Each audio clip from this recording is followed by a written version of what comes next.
RBSC education academy में आप सभी का स्वागत है। आज का जो हमारा टॉपिक है छंद, वह बहुत ही महत्वपूर्ण है। तो देखिए, छंद शब्द की व्युत्पत्ति कैसे हुई। तो छंद शब्द की रचना छद या चद धातु में असुन प्रत्यय के जुड़ने से हुई है। छंद शब्द के अर्थ कि छंद शब्द के क्या क्या अर्थ हैं, किस प्रकार इनको ग्रहण किया जाता है।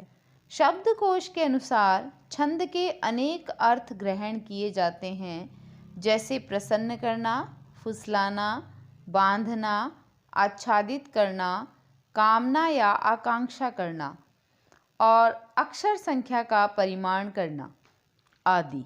परिभाषा देखिए, ऐसी रचना जिसमें यति, गति, चरण या पाद, दल, मात्रा, गण इत्यादि के नियमों का पालन किया जाता है, उसे छंद कहते हैं। यानी छंद की परिभाषा के अंतर्गत आता है कि इसमें यति, गति, चरण, दल, मात्रा और गण हैं। इनमें नियमों का पालन किया जाता है, उसे क्या कहते हैं? छंद कहते हैं। तो सर्वप्रथम हम बात करेंगे यति की कि यति होती क्या है। तो किसी भी छंद का वाचन करते समय जहाँ विश्राम लिया जाता है, उसे यति कहते हैं। छंद में यति को तृतीया विभक्ति के द्वारा व्यक्त किया जाता है। उसके बाद में 2 नंबर पे बात आती है गति की। तो गति देखिए, किसी भी छंद का वाचन करते समय स्वर में आने वाले आरोह अवरोह को गति कहते हैं। गति किसे कहते हैं कि जब हम छंद का वाचन करते हैं, उसको पढ़ते हैं, तो उनके स्वरों में जो आरोह अवरोह आता है, उसे हम गति कहते हैं। फिर है पाद या चरण। तो प्रत्येक छंद का चतुर्थ भाग पाद या चरण कहलाता है। इस आधार पर एक छंद में प्राय 4 चरण होते हैं। यानी जब हम छंद पढ़ते हैं, छंद का अध्ययन करते हैं और चरणों की बात आती है, तो प्रत्येक छंद के अंतर्गत 4 चरण होते हैं। दल, किसी छंद को लिखते समय जब एक ही पंक्ति में एक से अधिक चरण लिख दिए जाते हैं, तो उस पूरी पंक्ति को दल कहा जाता है। फिर है मात्रा। देखो, किसी भी स्वर के उच्चारण में लगने वाले समय को मात्रा कहते हैं।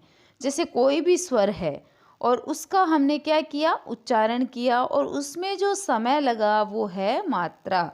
तो छंद शास्त्र में 2 तरह की मात्रा प्रयुक्त होती है, एक तो लघु मात्रा और एक गुरु मात्रा। यानी एक तो क्या है? ह्रस्व और एक क्या है? दीर्घ। प्रतीक है इनका, लघु मात्रा का प्रतीक है खड़ी पाई और गुरु मात्रा का प्रतीक है वक्र रेखा।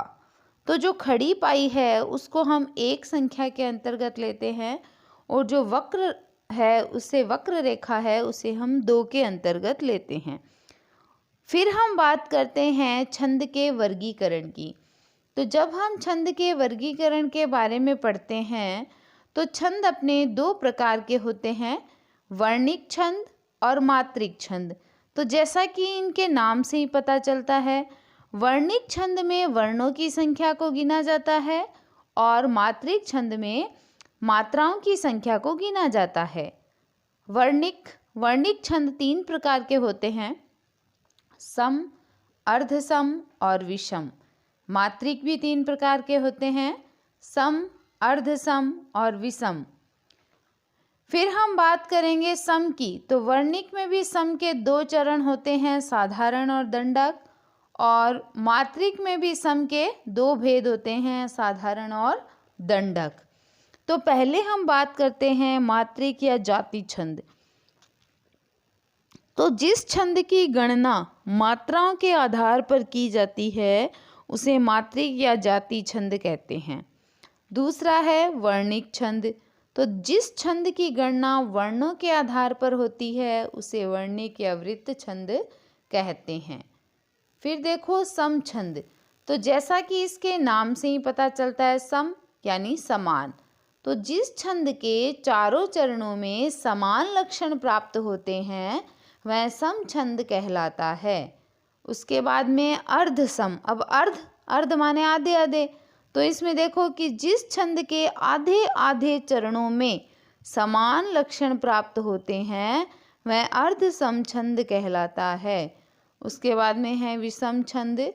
तो जिस छंद के न तो सभी चरण समान होते हैं तथा न ही आधे आधे चरण समान होते हैं, अपितु अलग अलग संख्या में समानता प्राप्त होती है, तो वह विषम छंद कहलाता है।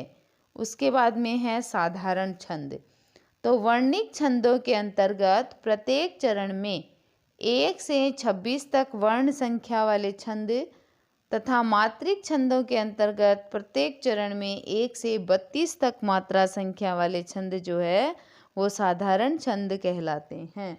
उसके बाद में हम बात करेंगे दंडक छंद की।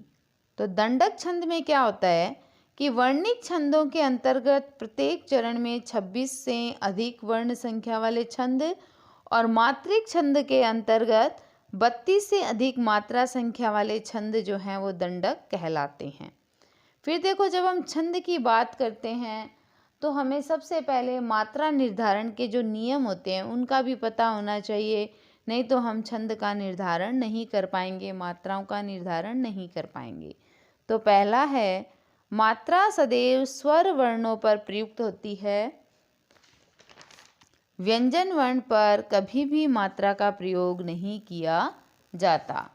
दूसरा देखो, ह्रस्व स्वरों ए ई उ री री के साथ सदैव लघु मात्रा एवं दीर्घ स्वरों आ ई उ री ए ऐ ओ औ के साथ सदैव गुरु मात्रा प्रयुक्त होती है।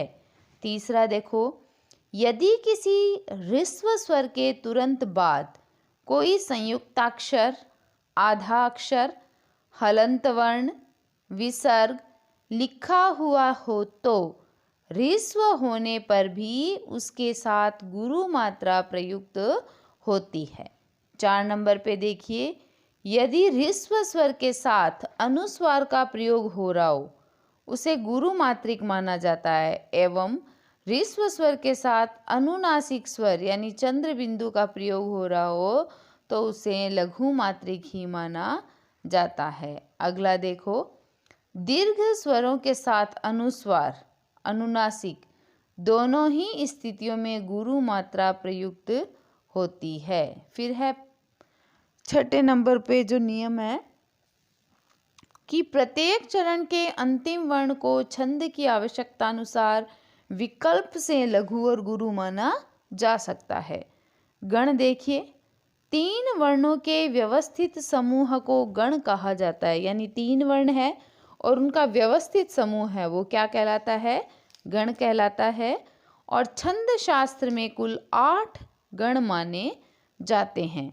अब छंद को निर्धारित करने का जो एक सूत्र है, गणों को निर्धारित करने का एक सूत्र है, वह है य मा ता रा जय भा न सैल गा।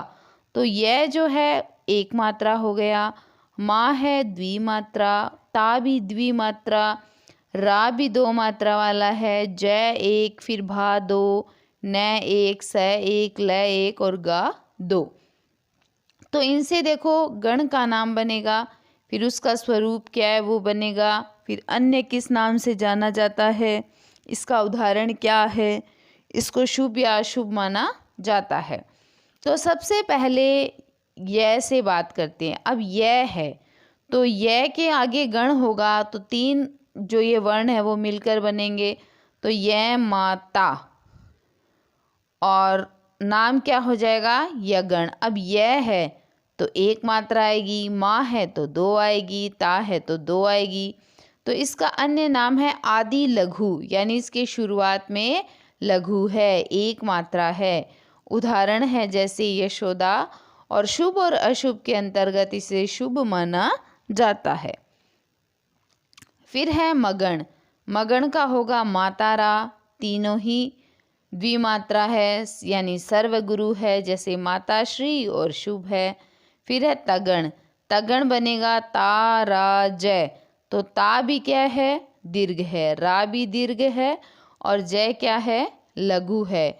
तो इसको लिखेंगे अंत लघु, यानी जिसके अंत में लघु है, जैसे तालाब, और तगण को माना जाता है अशुभ।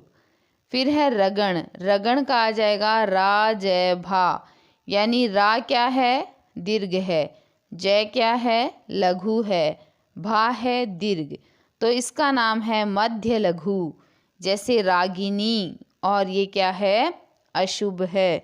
उसके बाद में है जगण। जय भान। जय क्या है, छोटा है, ऋस्व मात्रा है, भा दीर्घ है, और उसके आगे भी ऋस्व है, तो मध्य गुरु, जहाज और अशुभ। फिर है भगण। भा न से, तो इसका स्वरूप क्या होगा, भा दीर्घ हो जाएगा, न से लघु लघु हो जाएगा, तो इसका अन्य नाम आएगा आदि गुरु, जैसे भारत, और हो जाएगा शुभ। उसके बाद में है नगण। नगण का होगा न से ले, यानी तीनों ही लघु, तो इसका क्या होगा, सर्व लघु, नगर यानी शुभ। फिर है सगण। से ले गा, इसमें अंत गुरु है, क्योंकि से और ले में एक एक मात्रा है और गा में द्विमात्रा है, सरिता, और इसे अशुभ माना जाता है।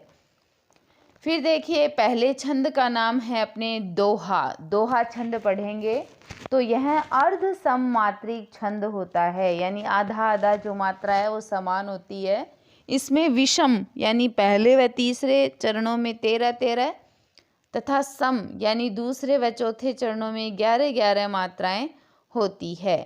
इसमें विषम चरणों में जगण आना वर्जित माना जाता है, जबकि सम चरणों के अंत में एक लघु वर्ण आना आवश्यक है। यदि प्रत्येक चरण के अंत में होती है, यानी यति जो है वो प्रत्येक चरण के अंत में होगी, तुक प्राय सम चरणों में मिलते हैं। उदाहरण क्या होगा, रहीमन धागा प्रेम का, मत तोड़ो छिटकाए, टूटे से फिर ना जुड़े, जुड़े गांठ पड़ जाए।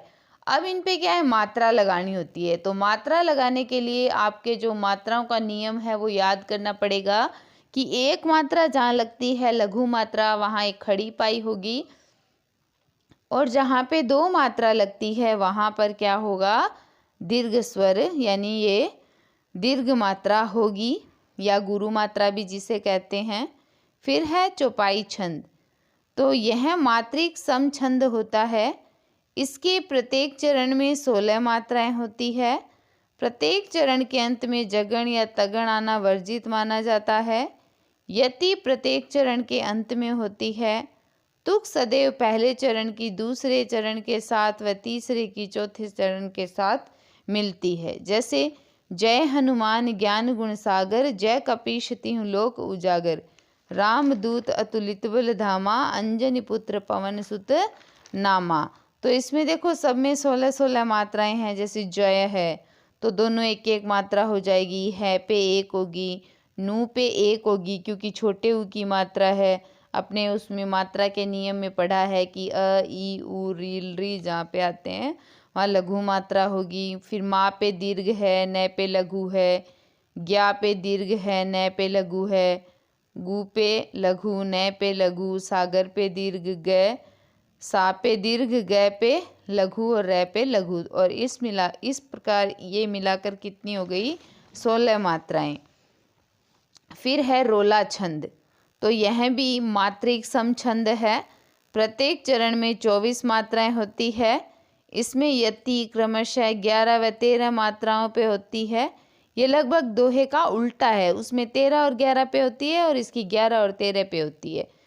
इसमें तुक प्राय 2-2 चरणों में मिलते हैं। देखिए उदाहरण, हे देवी यह नियम सृष्टि में सदा अटल है, रह सकता है वहीं सुरक्षित जिसमें बल है, निर्बल का है नहीं जगत में कहीं ठिकाना, रक्षा साधन उसे प्राप्त हो चाहे नाना। और इसमें जो मात्राएं लगाई हुई है वहाँ आप देख लेना, लेकिन आपको लगानी तभी आएगी जब आप मात्राओं के नियम याद कर लोगे। उसके बाद में है उल्लाला छंद। यह अर्ध सममात्रिक छंद होता है। इसके विषम चरणों में 15-15 व सम चरणों में 13-13 मात्राएं होती है। इसमें यति प्रत्येक चरण के अंत में होती है। इसमें तुक सदैव सम चरणों के अंत में मिलते हैं। उदाहरण देखिए, हे शरणदायिनी देवी तू करती सबका त्राण है, हे मातृभूमि संतान हम, तू जननी तू प्राण है। और देखो इसमें जो मात्राएं हैं वो लगाई हुई है, बाकी आप मात्राओं के नियम याद करके इनको हल कर सकते हैं। आज का जो हमारा अंतिम छंद है, बाकी हम छंद का वीडियो और डालेंगे क्योंकि जो 12th के लिए छंद है उनका अभी हमने अध्ययन नहीं किया है। तो गीति का छंद देखिए, यह मात्रिक सम छंद होता है। इसके प्रत्येक चरण में 26 मात्राएं होती है। प्रत्येक चरण के अंत में क्रमशः एक लघु व एक गुरु वर्ण आना आवश्यक है। इसमें यति क्रमशः 14 व 12 मात्राओं पर होती है। इसमें तुक पहले चरण की दूसरे चरण के साथ व तीसरे की चौथे के साथ मिलती है। जैसे इसका उदाहरण एकदम आसान सा उदाहरण है, ये हम प्रसाद गुण के अंतर्गत भी प्रयोग में ला सकते हैं। हे प्रभु आनंद दाता ज्ञान हमको दीजिए, शीघ्र सारे दुर्गुणों को दूर हमसे कीजिए, लीजिए हमको शरण में हम सदाचारी बने, ब्रह्मचारी धर्म रक्षक वीर व्रत धारी बने। यानी जैसे ये है, लीजिए हमको शरण में हम सदाचारी बने। अब लीजिए हमने पढ़ा तो ली क्या है, बड़ी मात्रा वाला है तो इस पे क्या आ जाएगा, गुरु आ जाएगा। जी छोटी वाला है तो छोटी आ जाएगा। ए द्विमात्रा है तो गुरु आ जाएगा। तो इस प्रकार हमें क्या है, मात्राओं के जो नियम हैं उनको याद करके इन पर जितनी भी मात्राएं होती है, जैसे भी होती है, उनको हम लगाएंगे और इस प्रकार छंद की मात्राएं लगाना सीखेंगे। तो आप एक बार इसकी प्रैक्टिस करना, इसको अच्छे से पढ़ना। कल हम अपने नए वीडियो के साथ आपके समक्ष फिर उपस्थित होंगे। आप सभी मेरे चैनल को लाइक करें, शेयर करें, सब्सक्राइब करें और बेल आइकन दबाना ना भूलें।